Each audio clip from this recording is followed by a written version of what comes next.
Anyway, let's move on then, Ben. And a name that I haven't heard before, Kantar. Kantar, yes. Well, we talked about the organisation previously, but under its new edition. So it was formerly Kantar Public, and it was spun out last year from WPP. WPP, the biggest global advertising group, run by Mark Reed, who's a young global leader of the World Economic Forum. They span out Kantar Public, which is about $1 billion of global revenue, specialising in research for public sector clients. And it's become this thing called Verian, which you've spoken about previously, and popped up again because Verian and others are turning our democratic processes into a marketplace where they're going to make lots of money forcing through radical left-wing political agendas. It's a really remarkable thing to watch, actually. So I'm going to talk a bit about this. The UK CEO, Craig Watkins, he's former MOJ, Ministry of Justice, civil servant. He then went to EY, where he helped them build up a £200 million a year government business, and then he joined Kantar and is now the UK CEO of Verian. I'm going to come back to him in a moment. He's an important part of this, as you can probably understand, given he leads the UK business, but also on the board of trustees of the organisation. We have this guy, who is Matthew Postgate, who is the former Chief Technology and Product Officer at the BBC, and also on the strategic command within the UK Ministry of Defence. Right, it gives you a sense of the connections this organisation has.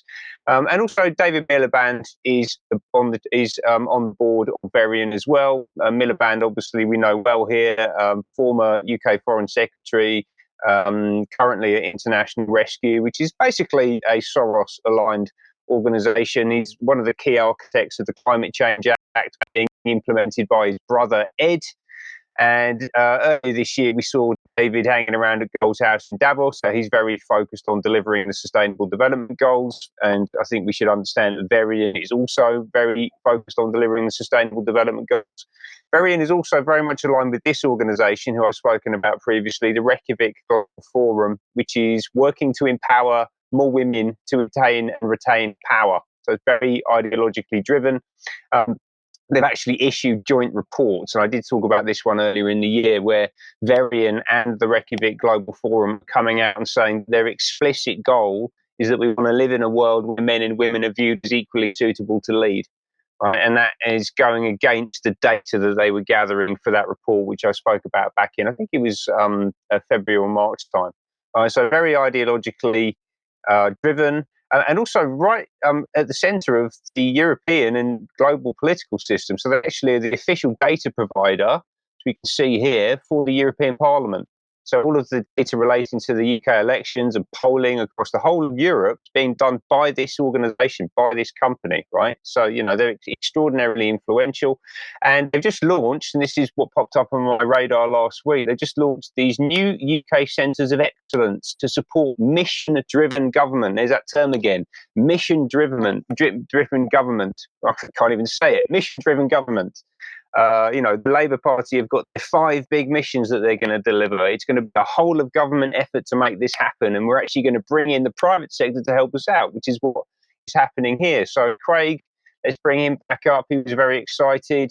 And he made a statement talking about his delight in announcing these new 7 centres of excellence, which will bring together the 3 Verian pillars of our multi-methods technical expertise. I'm sorry for the corporate nonsense jargon, but this is how these people speak. They're also excited about the ability to bring the UK citizen into the heart of participatory decision-making, right? Crucially, so this is sortition, this is democratic innovation, this is what they're doing, as well as our policy and subject matter experts. Right, so you've got policy experts who are coming up with the ideas, and they're then going to use these participatory decision-making processes to get the citizens to go along with. Right, they're going to be paid to do it. This is a private company operating in a public-private marketplace. The people that are going to be paying them are central, local, regional government. Right, this is the client ultimately for this stuff. And if we could just pop back to that slide quickly, we can see at the bottom here that it says that they're going to be bringing these clients the latest innovations from across the globe.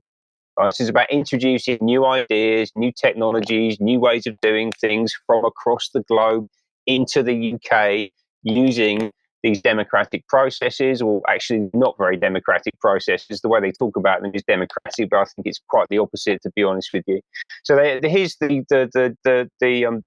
copy for they're talking about the Centre for Mission Delivery. I won't read out the whole thing, but you can see that at the top of the bullet point list there, it says evidence-based iterative policy design and behavioural science.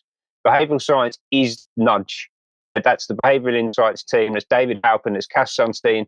That is that entire methodology, ideology that has infected the whole of the global communications industry, presented here by Verian. That's what they're doing, right? And I won't go through all 7 of the capabilities because we haven't got time. But I'll just talk about a couple. The first one here is the Centre for Value for Money. So apparently we have to pay an international corporation to come in to help our public servants understand whether what they're doing is value for money or not. I mean, are our public servants completely incapable of doing anything? I think they probably are, actually, by the looks of it, other than issuing contracts to companies like Verian, it would seem. And then finally, because we talk about this a lot, right? You know, this idea of democratic innovation, sortition, participatory democracy, all these kind of lovely, fluffy terms that are being bandied around by the corporatists, the fascists in our government, in order to ram through policy agendas that they know that the electorate wouldn't go along with in any other forum. That is exactly what they're describing here. So they're going to be running deliberative workshops, citizens' juries and assemblies, deliberative polling, online communities, and co-design and participatory exercises in order to help politicians push through a policy agenda that, whatever's handed down from Starmer and whoever's pulling Starmer's strings. And these guys are going to be making a lot of money for doing that work. Alex, in the last number of weeks, Ben and I, to a certain degree, have been talking about this participatory democracy idea. We've been talking about it at the UK column for a lot longer, and particularly citizens' juries and citizens' assemblies. And really, we're quite sure that this is not a good idea because, of course, what happens is they bring in a panel of experts and the experts brief the citizens' assembly or the citizens' jury, and then the jury comes to the conclusion that was always intended that they would come to. You are much more of a constitutional expert than I am. What are your thoughts on this?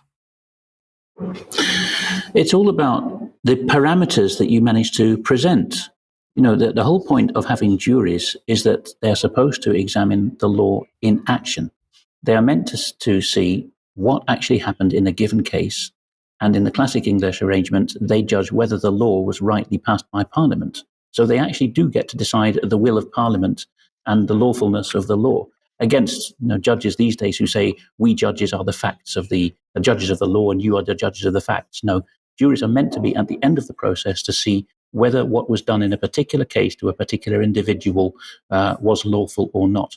If you call something a jury and put it at the policy-making stage, you are politicizing them by default. You are making them their own representatives instead of the members of Parliament who are supposed to do this job for them. You are taking them out of that pool from which juries are meant to be selected of people not involved in politics. Until very recently, court juries had lots of bars on who could be called up for jury duty, including anyone who was remotely involved with policy making. So it's a devaluation of the term, an inversion of the term jury, which has happened in so many other areas of life, like calling things a family that are not a family. Yes, the term for this is sortition or aleatory democracy, which literally means random dice-throwing democracy, calling people in. But you don't just get them to sit in a jury room. No, you get to brief them. That's the core of what's going on there in the fiddle. Well, I've got an and finally item here from Nick Dixon, who may be known to some of our viewers as someone who appears on GB News and known for his darkly comedic writing. This is an absolute work of art. And again, I'm not cheerleading for the opposition Conservatives here. They have their own ways of sticking the dagger in our backs. But he is very much, I think, down to a T on describing the managerialist deep state approach of that is now in the ascendant with Sir Keir Starmer. Why does nobody call him Sir, by the way? Is he embarrassed of his knighthood, or is that all on his behalf?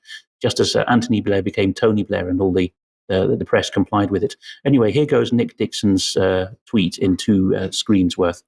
Starmer is a managerial midwit, a brittle man of winter, a dead-eyed shark pushing ever forward towards his next grim mechanical task. You could coax Shakespeare himself down from the heavens to tell him of all England's beauty, and he would be only annoyed that you had kept him from his busy work. He is a ruddy-faced nothing, an interloper. To call him a traitor flatters him, as the traitor surely has some sense of his own wrongdoing. Starmer lacks the imagination to arrive even at the foothills of his own wretchedness. His emptiness could fill entire stadia. He is the final form of managerial man, signing Britain's death warrant before lunch and never thinking about it twice. To detest him is normal yet pointless. Hatred slides off him like water off some cheap synthetic fabric. He is the blank-faced destroyer of joy, freedom, and invention. He is death on prescription, equally distributed. He is nameless dread, the void, the negation that cannot be negated. He is the end of hope. In short, I am not a fan. Alex, that's I agree. That is brilliantly written, and another topic for Extra as well. Everybody that's joined us today, hope you've enjoyed it on this Bank Holiday Monday. We'll be back in a few minutes for Extra if you're a UK Column member. If you're not, join us for the interview 1 p.m. tomorrow. But we'll see you at 1 p.m. on Wednesday for the news. See you then. Bye-bye.